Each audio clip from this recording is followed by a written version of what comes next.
Jason bent down and pulled her close, his arms tightening around her waist. Luna did not resist, her arms gently wrapped around his shoulders, responding to his warmth. The first kiss was like a spreading fire, carrying all the desire and passion. They merged into each other, each gesture becoming stronger, more complete, leaving in the small room a mark of intense and indelible love. Welcome to our channel. If you love engaging and emotional love stories, then come to our channel. Here we will bring you stories full of surprises, touching and engaging. Don't forget to subscribe and turn on the notification bell so you don't miss any interesting stories. In today's video, we would like to present to you a story called Sexy Luna, narrated by Jane. Please watch along. Born and raised in the Midland and mountainous region of the North, he did not know who his father was since he was a child. He lived with his mother and finished high school. Then he took the entrance exam to a university in New York. His family was very poor. His mother struggled to pay for his education. When he arrived in New York, his cousin let him stay with him. He was 38 years old this year, working in some office, heard that he had a lot of development opportunities. The two-story villa had a garden. His wife, Luna, was 28 years old this year. The couple had a child who turned 2 years old this year. His wife still stayed at home to take care of the child. To tell you a little more about him, he was over 1.65 m tall, with red hair, the colour of the sun and wind. He came to live with his family like a shadow, very diligently doing all the housework, from cooking, looking after the children, sweeping, mopping the floor to scrubbing the toilet.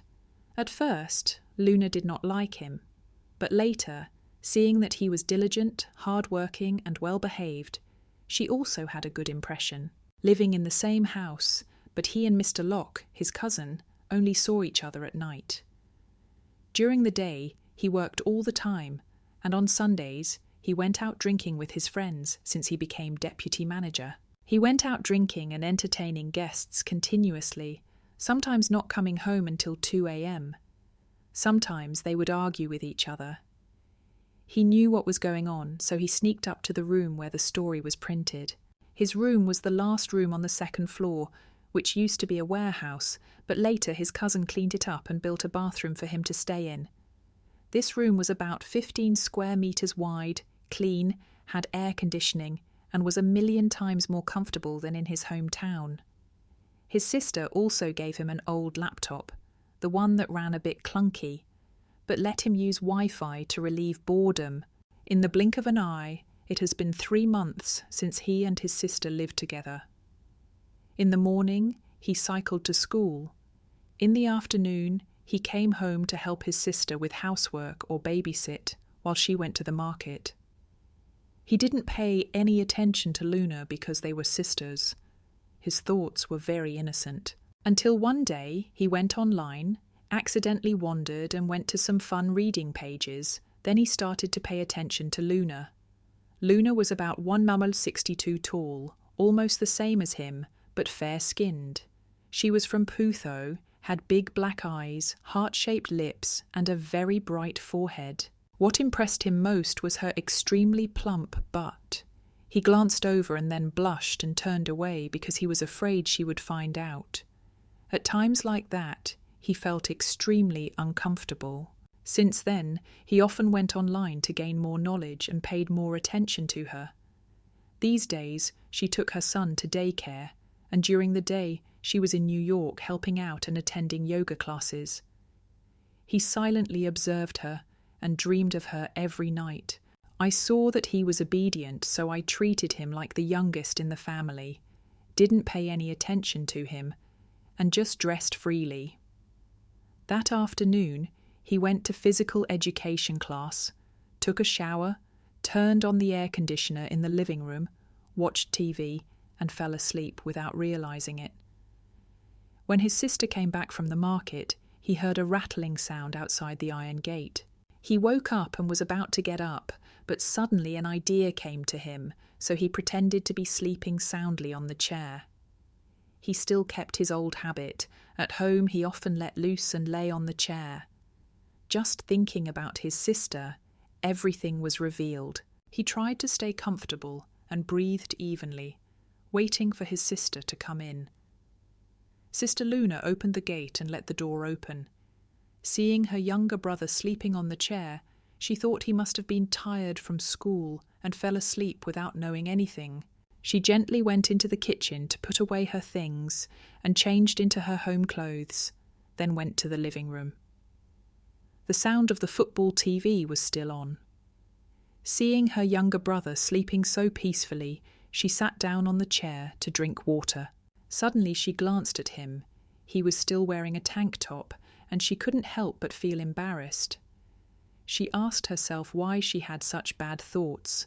Then she turned away, but then looked back. Oh my God, young men are really different. They must have dreamed of meeting someone while sleeping, she thought to herself. She was curious and looked again. He was still sleeping soundly. She pretended to move to the end of the chair and glanced at him right away. Oh my God, that's not an easy one, she thought to herself. Her face was red. She walked over to him and shook him. Jason, Jason. He still pretended to be sleeping. She felt secure and went back to the end of the chair, adjusted the fan so that it blew from the bottom up. Her eyes glanced up and then, not knowing what to do, she quickly went back into the kitchen to avoid things going too far. He had observed everything. When he saw her, he got up and ran to the room and the bathroom, always thinking about her image in his head. Her cousin went on a business trip for a week, and she suddenly felt nervous. He had been gone for 2 days, and her sister and I had gone back to her grandparents' house, so she was alone again. So bored. That afternoon, Luna came home alone. Seeing that, she asked, "Where is your child, sister?" "I left you at my grandparents' house. This evening I'm going to a classmate's birthday party at your friend's family's house about 20 kilometers away." Today, she was wearing a white dress that reached just above her knees. Oh my God, how could her skin be so white and smooth, she thought. Her face was truly oval, and she couldn't find anything to complain about. Looking from behind, anyone would imagine Julia was a genius. Just looking at it, she didn't dare move, she just sat still. Her sister turned to look at her and asked, "Do you think this outfit looks good on me?" "Yes, it does," she answered briefly. Her sister just smiled and asked, then got on her bike and sped away. She ran into the bathroom again, grabbing her sister's panties. "Oh, you forgot to wash it, thank goodness," he thought to himself. Now he had an extra accessory to help him. He lay down and played games while reading a story. At 9 o'clock in the evening, the doorbell rang. He ran down and saw her leaning against the gate, mumbling, "You're too drunk. Take a taxi home." He thought to himself that she must have left her keys in the car. He quickly opened the door and helped her in. She clung tightly to his shoulder. Oh, the scent of perfume mixed with the smell of alcohol, plus the sour taste. She must have been very drunk. She collapsed on the chair. He asked her if she wanted some water. She just shook her head. He quickly ran to get a warm towel to wipe her face. This was the first time he had been so close to her. Oh, this face, this place and this place. It was so wonderful, he thought. Her face was relaxed after being wiped. She lay tiredly on the chair, her eyes tightly closed. He ran into the kitchen to make her a cup of warm lemonade. When he came out, he saw that she was still breathing evenly. She looked so beautiful. Her breath was heaving like that. Her clothes seemed tight. Her white legs were straight like peeled banana trees, making her heart pound. Her hands began to tremble. She approached her sister. She called softly, "Sister Luna." There was no movement. Her eyes were still tightly closed. Her breathing was steady. She shook her again, but still saw no movement. She looked at her sister passionately. Oh my God, Isn't this a once-in-a-lifetime opportunity? I have to take a risk. She sat down on the floor, her face level with her sister. She began to imagine Julia was a genius. After a while, she woke up from her dream, ran to get a foot towel and wiped the floor clean. When she reached the door, she thought for a moment and turned back. Then it's just unrequited love, love with the eyes. She returned to her old place. Her sister seemed to be sleeping more deeply. Her breathing was very deep.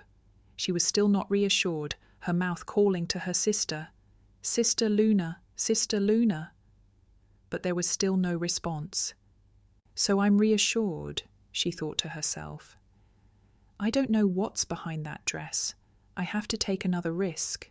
And if she wakes up, oh my God, she's so white and smooth, he thought of Mr. Locke. It would be the best if I could marry her. If I'm going to take a risk, I'll take it all the way. At this moment, his mind was in a daze. He trembled, occasionally stopping to look at her, but still didn't see any movement from her. As for her, she was sleeping soundly, but had a strange feeling. She had a headache. She was so tired, she thought. If I lay down on the chair today and slept to relieve my fatigue, why do I feel this strange feeling under my feet now? She opened her eyes slightly and looked down. Oh my God, what is this guy doing? She thought to herself. If I wake up now, I don't know what will happen. What about my family and him? This guy is really naughty. Maybe I was too careless. So many questions kept swirling around in her head. Oh my God, where did he learn this trick? He probably only dares to do that. Let's just lie down and see how it goes. Besides, if I wake up now, it's just me and him. If he does that right away, it won't work, she thought to herself. After a few minutes, he raised his face and saw her eyes still closed, her face slightly red. Well, if I'm bold, I'll be bold. As for her, she felt extremely comfortable and at ease. Ever since she got married, she had never experienced something like this. She thought that he would clean up all the traces and leave, but unexpectedly he was still a little more mischievous. Annoyed, she sat up and looked at him with a surprised expression. He was startled, his limbs were limp, his mouth was stuttering, unable to speak. How dare you? She looked at him with wide eyes. You! What did you do to me? She sat up, turned to scold him. You're so rude! How dare you! I'll call the police to handcuff you and throw you out of here. Then she covered her face and cried. He seemed to wake up from his trance, kneeling at her feet. I beg you, please, I'll forgive you. You were foolish. I won't dare do that again next time. She looked at him with a cold gaze. If you dare do it again, you're really naughty. His body trembled with fear. She kept crying, not knowing what to say. The more she cried, the more she begged. Sister, please forgive me this time. From now on, I will do whatever you say. I will listen to you. I will be your servant for the rest of my life. Looking at her pleading eyes, and also because she was too weak to let her do it, the sister gave in. After a long while, she said to her, What are you still kneeling there for? Go away now and get out of my sight. She stood up dejectedly and walked back to her room, her face bowed in regret. But it's also your fault. How can I stand this young man? She thought. But anyway, she was forgiven. She left. The sister hurriedly went into the bathroom to wash up. She lay down on the bed exhausted, thinking endlessly, and fell asleep. At 7 a.m. he woke up. He passed by her room and saw that the door was still closed. He started to feel scared.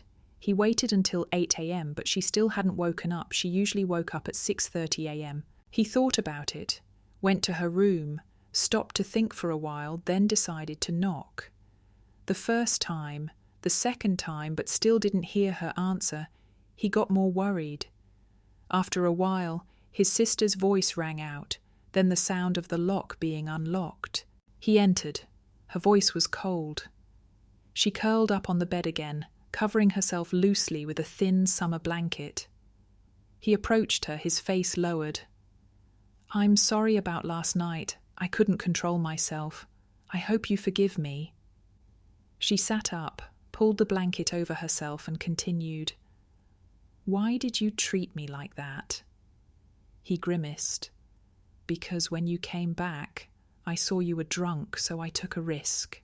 You're so beautiful." She grimaced and said to him, "This time I'll forgive you, but you can't let this matter out. I won't forgive you." He was like a man who had been reborn again. He knelt under the bed and bowed to her, constantly saying thank you. After a while he turned back, saw her long white legs. He hugged her legs and thanked her. What was strange was that he saw her eyes half closed, not saying anything. It seemed like she agreed with him. He was hasty. She writhed in ecstasy. "This can't go on like this. If I take the initiative, she'll think I'm too easy," she thought to herself. "Here we go again. She's really strong," she thought to herself. The two sisters lay there, each pursuing a different thought. She and he continued like this every night. Then his cousin came back, and everything went back to normal. She felt guilty about what she had done to her sister. She felt extremely ashamed of him. She registered at the Tri-Thuk Tutoring Centre and took an extra class in the evening. Time passed. The first semester of her first year ended. She retook a subject, went back to her hometown, and asked her brother and sister to move out. He was very surprised by this, but her sister didn't say anything. After moving out, she still taught extra classes 5 evenings a week. The money she earned was enough to pay rent, and she ate frugally. Occasionally, when she met her brother, he would give her a few $100,000, which also helped with her tuition. But with his brother's help, she felt even more regretful about what she had done to her sister. She lived in a row of 4 rooms. Her room was in the back corner, with a 2-meter-wide walkway in front. She didn't know many people in this area. The outermost room belonged to the girls who worked at the garment factory. The room next to it belonged to a woman who was studying something, and she also walked and came home in the afternoon like her. Occasionally, on weekends, a soldier would come over to visit or leave his motorbike in front of her house. She saw that he was quiet, so she liked the poor student quite a bit. One day, he passed by her house and saw her picking vegetables. He greeted her, and she smiled back. The two sisters talked for a while, and then they found out that she was a 3rd-year student in the Faculty of Literature, and her lover was a soldier. They only met occasionally, but mainly communicated by phone and letters. Her name was Julia, about 1 m tall or a little taller, with an oval face, white skin, a straight nose, a fresh mouth, and dimples. She looked very charming. She didn't pay much attention and continued her simple life. One day, while lying in the room, he saw his sister hanging clothes in the yard. When she stretched out, he saw her white waist and thought of Luna. He went out to the store to buy a phone card. When he returned, he passed by her room and saw her preparing to cook. He greeted her. She smiled and called him in to play. He entered her room. The room was neat and tidy. She asked him all sorts of questions, and he answered her honestly, without hiding anything, except for the matter with Luna. She invited him to stay and eat with her for fun, but he refused. She kept talking, so he stayed. That meal was simple, with boiled spinach, fried eggs, and 2 bowls of beans. He ate very well. From then on, he became closer to her. They talked often. Occasionally, he went to her house to eat. Her boyfriend also came to visit from time to time. They parked their motorbike in front of his house.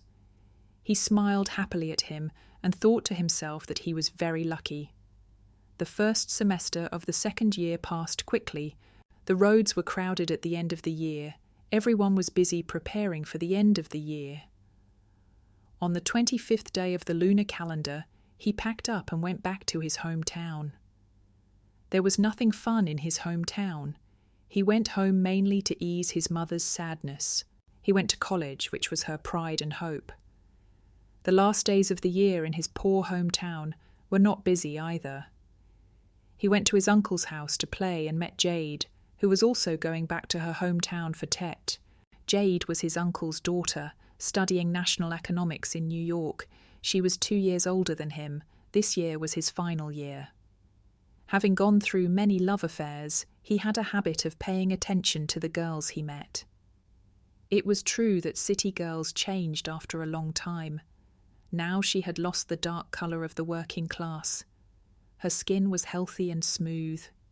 She looked like her uncle, tall and slender. Her hair fell a little past her shoulders. Her face was pretty with sad, distant eyes.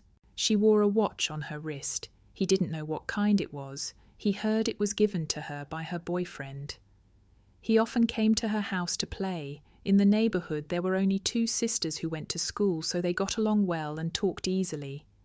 Her voice was gentle like his mother's. He and she went to look for peaches on the hill together, and then went fishing together. They were quite close. She often wore tight jeans. He noticed that her back was a bit skinny. If it were now, it would be classified as a string-shaped type. On the 27th of Tet, every house had a peach blossom branch placed in front of the door. When she returned, she was very happy about that simple thing. Her mother gave her 500,000 to buy Tet things, but she didn't take the money because she was a tutor, and Luna and her brother and sister sometimes gave her money, so it was still quite a lot. She put away 1,000 to spend on Tet with her mother. Her mother wrote down the things she had to buy, such as Tet candies, watermelon seeds, peanuts, sesame, a lot. She arranged to take a boat across the river to the market there on the morning of the 28th to go buy them. That night, she went to her uncle's house to play. Knowing that she was going to buy Tet things, her uncle immediately told her to bring Jade along tomorrow, because the family also had to buy Tet things, and moreover, her family bought more things, so she went with her to help. Early in the morning of the 28th, the 2 sisters took the ferry across the river, trying to finish shopping so they could have something to go home in the afternoon. It was already 1:30. Today she was wearing a light yellow jacket and tight jeans that showed the veins on her pants.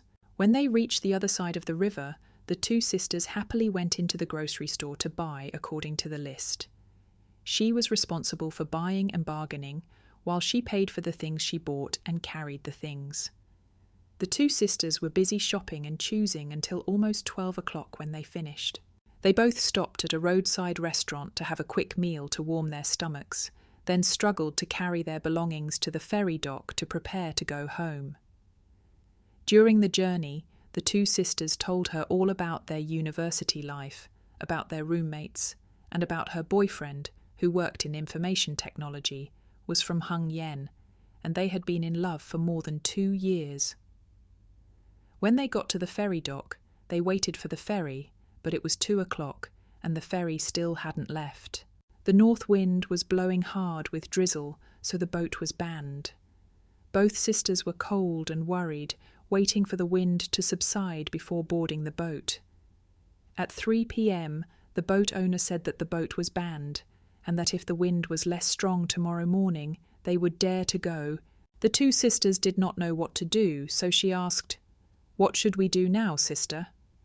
The sister replied, "Let's find a place to stay, and when there's a boat tomorrow morning, we can go home." There were many cheap motels at the ferry terminal. She and her sister went to 2, but they said they were all closed for Tet. That's how it is in this countryside. When they got to the 3rd motel, there were rooms, but they were 100,000 VND per room. The 2 sisters grimaced and had to take a room to sleep together. The room was small, less than 10 square meters, and the bathroom was shabby, but they had to accept it. This was the first time she had been to a motel. She smacked her lips. "Staying one night is almost like a month of renting a room, sister." The sister replied, "Yeah, I was the same in New York." The 2 sisters' clothes were soaked from the drizzle and cold wind. She said, "You take a shower first," but she was embarrassed. "There are no clothes to change into. Did you forget?" She took off her wet coat and so did her sister. She found a hanger in the closet and hung it up, hoping that it would be dry tomorrow morning so she wouldn't be cold. Then the two sisters took turns washing their hands and feet and ran out to eat. The New Year's meal was really boring. It was raining and their wet coats couldn't be worn anymore. The two sisters shivered and ran into the restaurant to eat quickly, and then ran back to their room to rest.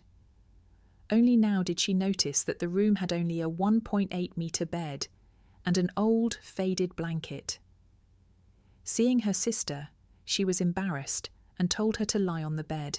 She didn't say anything either and jumped onto the bed, wrapping herself in the blanket because she was cold.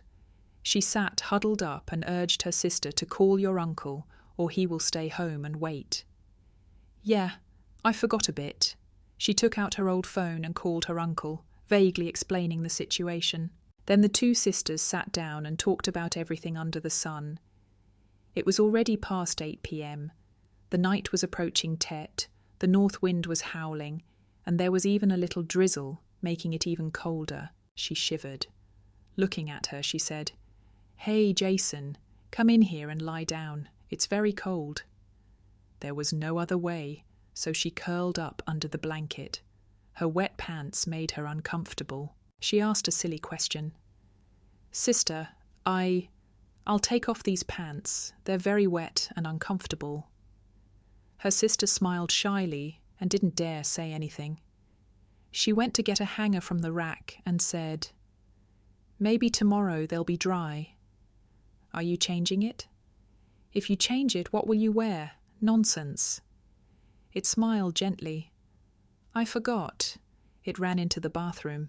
When it came out, it saw the towel and took it out and told her, "You use this to wrap yourself up. Otherwise, if your pants get wet and you get sick tomorrow, it will ruin Tet." She hesitated, but then agreed, got up and went into the bathroom to change and wrapped the towel around herself. She didn't forget to tell it to turn away so she could hang its pants. It turned its face towards the wall. She quickly hung it up and ran to cover herself with the blanket. But the problem was that this motel only had one small blanket, so it was impossible to avoid bumping into it. It still lay still and asked, "Are you done yet?" Her face turned a little red. "Okay." It turned around and saw her sitting on the bed, the blanket covering her body, probably only wrapped in a towel underneath. It also got into the blanket. She said, "Let's go to sleep. We still have to go home early tomorrow." Lunag, she lay facing out. It lay inside, but on its back. It was lost in thought about her, imagining all sorts of things about her. She was right there. Behind that towel was a vast expanse of sky, but he didn't dare to move because he was afraid. After a few words, she fell asleep with steady breathing after a tiring day. His eyes gradually closed, and he fell into a deep sleep. Who did he dream about? Who else did he dream about? She. In the middle of the night, he woke up with a start, feeling a warm sensation on his feet. When he regained his senses, he saw that his sister's scarf had fallen off at some point. He felt his body burning hot, as if a fire was about to burst forth. He gently turned around and faced his sister. His hands were shaking, it was so warm and soft. His heart felt like it was about to fall out. Seeing no reaction from his sister, he continued to act recklessly. Suddenly, he heard his sister's panicked voice. "Hey, what happened?" "I'm sorry, sister, because I couldn't hold back. I beg you." Before he could finish his sentence, she shouted, "No, no." "I told you, no means no. This guy, you bastard, you..." He ignored her. At this point, the only way left was to make her suffer. Otherwise, he would have to sell his land and leave, he thought to himself. She was helpless against this hungry, ferocious tiger. She didn't expect that if she compared herself to her lover. Oh my God, what am I thinking? Her sweat poured out like a shower. She fainted violently, in ecstasy. He heard her sobbing. Worry came over him. He woke up not knowing what to do. She was silent for too long. The minutes that passed felt so long. If she talked about this, he would probably have no choice but to leave the country. I'm sorry, because I've never seen a girl like that before. Sister, I was foolish. She cried even louder. He didn't know what to do anymore. For a while, she still didn't say anything. He sat up and knelt behind her. Sister, forgive me. Now you can do whatever you want. She remained silent, but her crying gradually faded.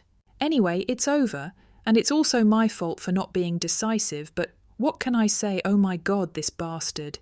If he reveals this, how can I face anyone anymore? I'm the older sister. Her head was so painful, she thought to herself, and said, Why did you do that to me?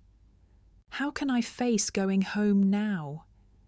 She hugged the blanket across her body and sat up, glaring at him.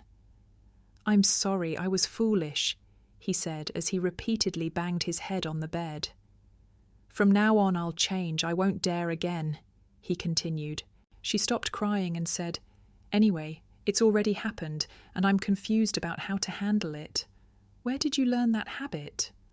Because I couldn't control myself at that time. Circumstances pushed me. My sister's scarf was nowhere to be found.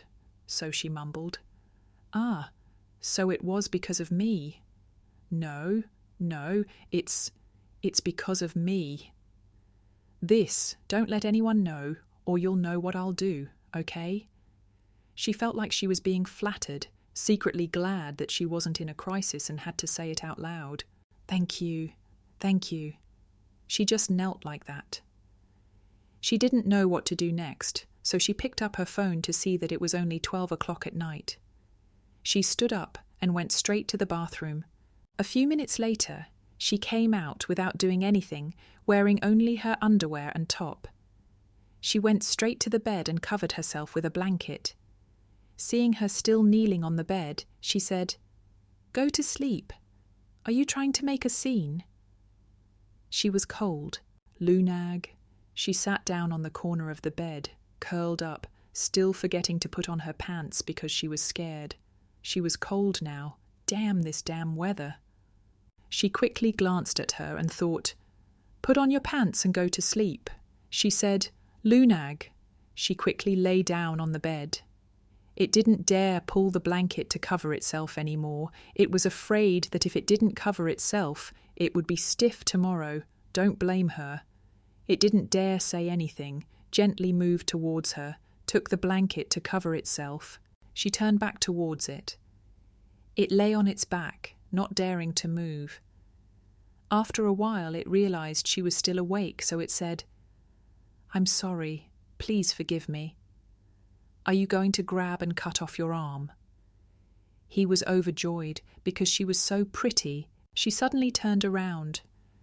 And you're so sweet-talking.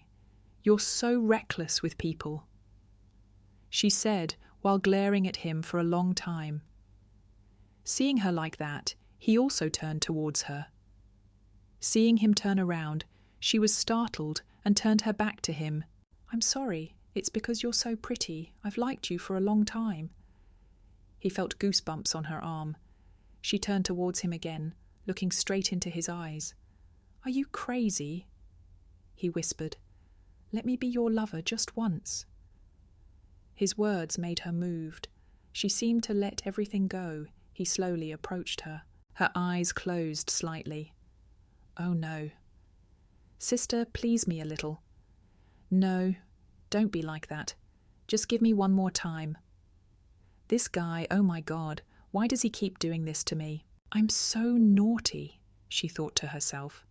So what had to happen happened. The two of them were exhausted and fell asleep in the middle of a drizzly night before Tet. Ladies and gentlemen, the story will stop here. Jane will see you all at part 2 of the story this evening. Thank you for watching, and I wish you a joyful and happy morning.